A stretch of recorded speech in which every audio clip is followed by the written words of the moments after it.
Welcome back to CUTV News Center. I'm Allison Steinheiser with sports. The Cal U football team has been dominating opponents all season long with the ball. However, as competition gets tougher, they need to prove what they can do on defense. On Saturday, when the Vulcans took on Gannon, they set out to prove they can not only put up points on the board, but also stifle an opponent's offense.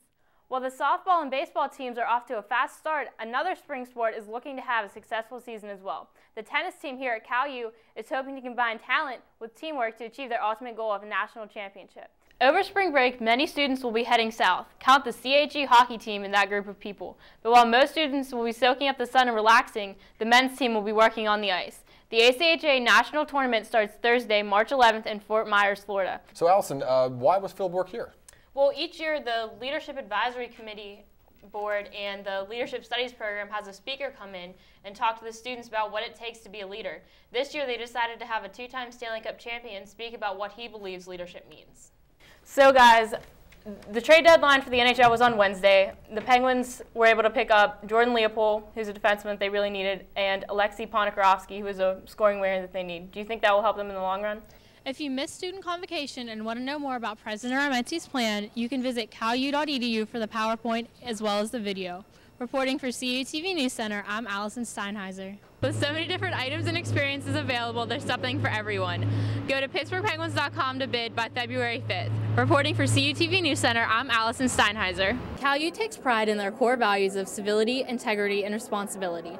On Thursday, President Armente presented the Pittsburgh Penguins with the Corporate Core Values Award for their demonstration in these areas. When the selection committee looked at the criteria for the award, they quickly realized the Penguins were a perfect recipient. We considered various organizations that might be deserving, and the Penguins were suggested, and the more we thought about it, we thought that's the right organization. The selection committee looked around and said, well, look at all these things they're doing, right? You know, I mean, the integrity, civility, responsibility, that makes the most sense, and obviously they should get this award. The Penguins were honored to receive this prestigious award because of what it represents. All of those elements make up a really important part of our organizational culture. For us to be recognized for leadership in the community and for the core values that align with Cal U means a lot. We want to make sure that we're recognized throughout the marketplace as having those core values, and that we are valued corporate citizens as well. While some may think sports teams need to be better role models, Cal U believes the Penguins understand their role in the community. You know, a lot of times in sports they say, oh, sports figures shouldn't be role models. I would say with this organization, this whole organization is a role model for students. For more information on Cal U's partnership with the Pittsburgh Penguins, you can visit calu.edu or penguins.nhl.com. I'm Allison Steinheiser for CUTV News Center. Last week at Double M's Pizza in Charleroi, owner Mark Miller is finding a way for employees to protect themselves. We were in here Saturday night. I was making a pizza and I heard the door open, and when I looked up I saw a guy with a black ski mask on, and he proceeded to walk in and raise a 12-gauge shotgun. This was the scene that Double M's pizza shop owner Mark Miller faced this past weekend. Some quick thinking by Miller helped to get him and one of his employees out of danger. With the theme of this year's Women's Studies Conference being gender in sports, the committee wanted a keynote speaker who had experience in this area. Two-time Olympian Jessica Mendoza was the perfect candidate because of her experiences on the field as well as off. When Mendoza is not fielding fly balls, she is heavily involved in charity work, especially with the Women's Sports Foundation. She got involved in the foundation after being invited to an awards event. I actually got invited to one of their awards events and was completely moved by all the things that they were doing for women in sports, for young girls, and really for just getting people healthy. After she attended the event, she was inspired by the creator of the foundation and wanted to support the cause.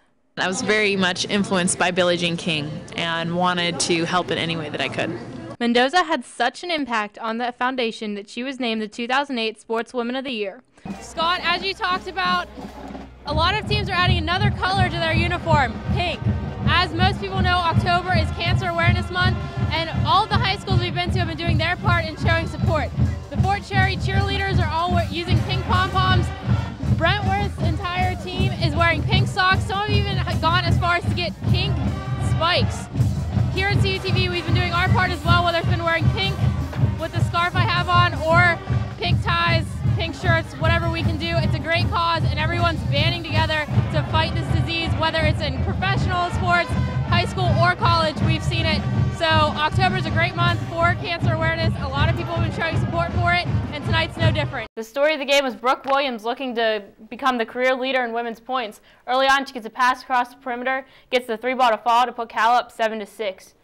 Stephanie Michael, trying not to be outdone, hits a 3 of her own to put Cal up 14-6. In the first game, Amanda Wallace hits it far and deep for a 2-run shot to put the Cal Vulcans up 7-0 in the bottom of the second inning. It was her second home run of the game and only her second at bat.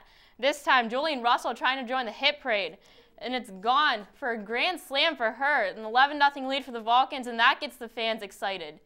Earlier in the day, Juniata had been ranked #1 in the Division III NCAA, and they showed it. Cal got out to an early lead, but here, Christian Notzel ties the first game up at 9-9, and she would not be done there. Here, Cal, a nice play by Kelly Frokneck to put them up 16-14 in the first game, but from there, it would be all Juniata. Tiff Uha gets the puck behind the net on the power play.